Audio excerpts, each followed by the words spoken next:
Hello and welcome to Focus on Gaza. I'm Lauren Taylor. This week on the show, what happens to the families of those killed in conflict when the news agenda shifts, the headlines change, journalists leave, and the world's attention moves on? Almost 9 years ago, Mohammed al-Durra became an icon of Palestinian suffering when he was shot dead in Gaza in 2000. The pictures of a terrified boy crouching behind his father, trying in vain to shield him from gunfire, became a symbol of the Second Intifada, an iconic image that still remains as potent as ever. In the wake of the recent war on Gaza, with its 1,300 casualties, we visit the al-Durra family to find out how they've coped over the years and look at how the pain of loss continues long after the guns cease firing.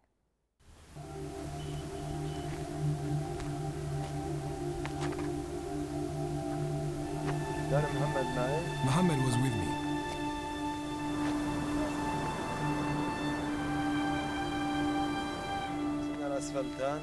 I was holding him with my right hand. We got to the street. I crossed it to get to the junction so my son and I could get home. This is Jamal al-Durra, father of perhaps the most famous casualty of the Palestinian cause, 11-year-old Mohammed al-Durra.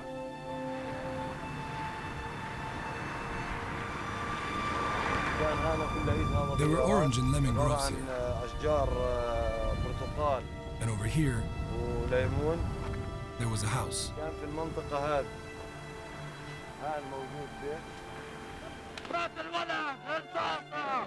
Mohammed al-Durra was shot dead close to the settlement of Netzarim on September the 30th, 2000.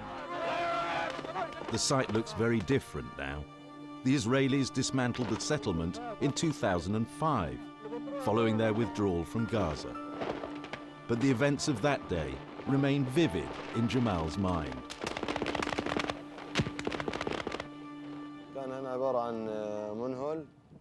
There was a barrel here.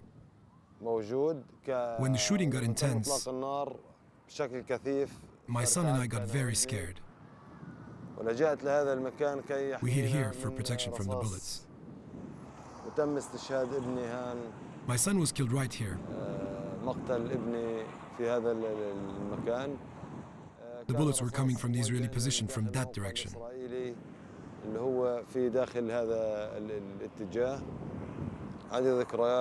These are memories.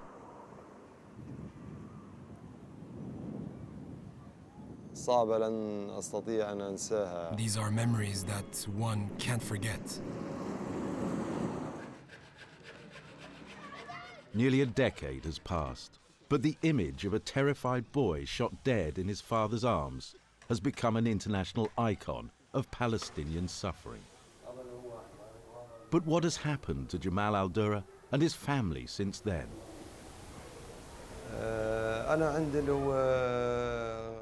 I have 5 sons and 4 daughters.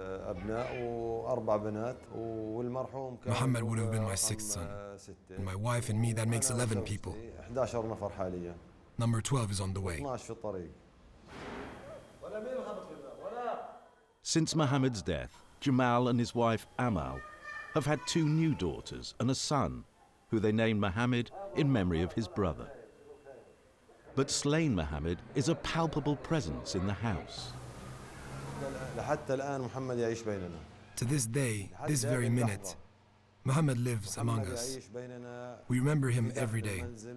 Even the little children remember him. This child was born after Mohammed was killed. The al-Durras are among 30,000 Palestinians living in Bereavement refugee camp in central Gaza Strip.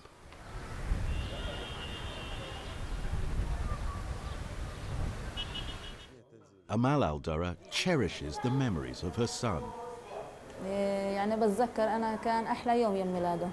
remember the day he was born. It was a great day. I gave birth at 5 in the morning. It was raining. It was a beautiful day. His was the only easy birth. It was the 18th of February, 1989. I remember it was a Friday.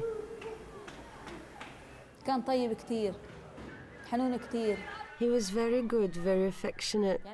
I remember I used to like to sleep next to him when he was little. The night before he died, he slept next to me. Before he slept, we were sitting outside and he put his head on my lap.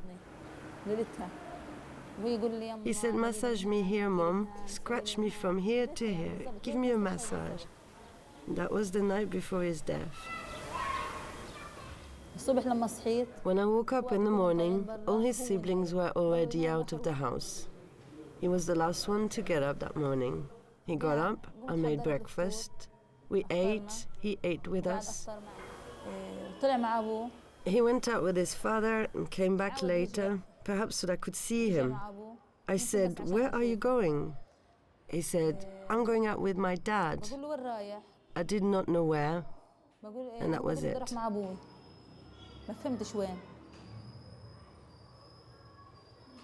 It was the last time Amal al-Durra would see her son alive. I remember waiting for a long time with lunch because I was waiting for Mohammed to come back home. They had gone to the car market.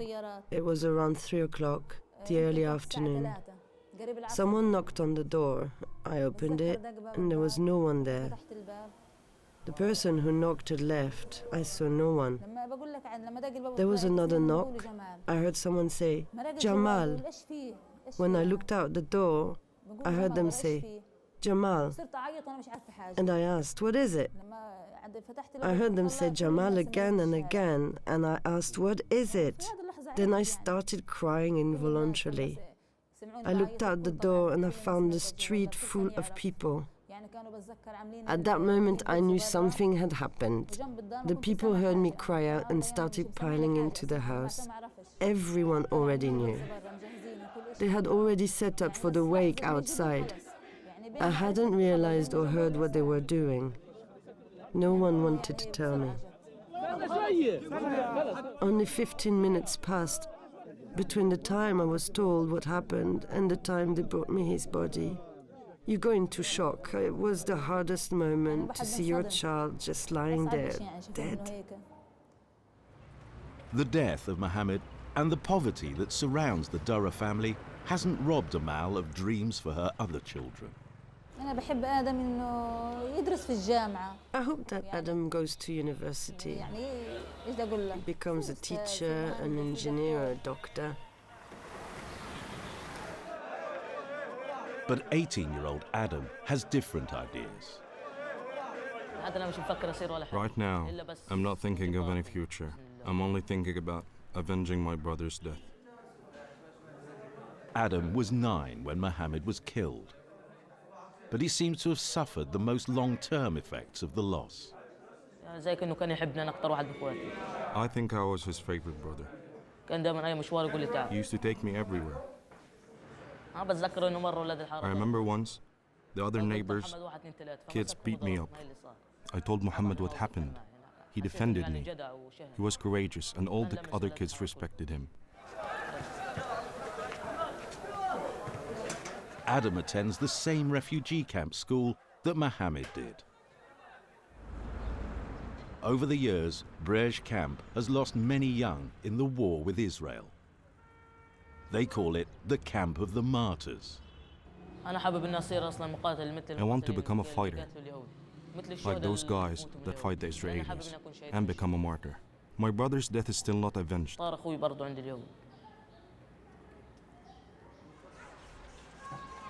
But the killing of Mohammed isn't the only thing angering Adam. After the footage of Mohammed's death was broadcast around the world, the family received moral and financial support from home and abroad. Rumors sprang up that the al-Durras had amassed enormous wealth from their son's death.